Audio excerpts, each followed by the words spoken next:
ಮೊದಲನೆಯ ಶ್ಲೋಕ ಗಣೇಶ ಸ್ತುತಿ.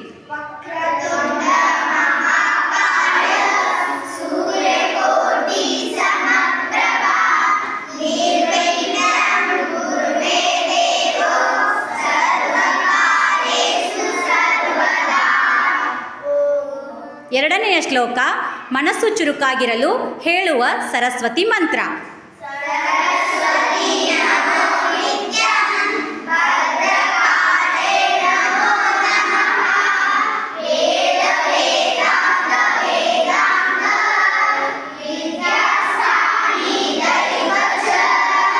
ಮೂರನೆಯ ಮಂತ್ರ ಅನ್ನಪೂರ್ಣೇಶ್ವರಿ ಮಂತ್ರ.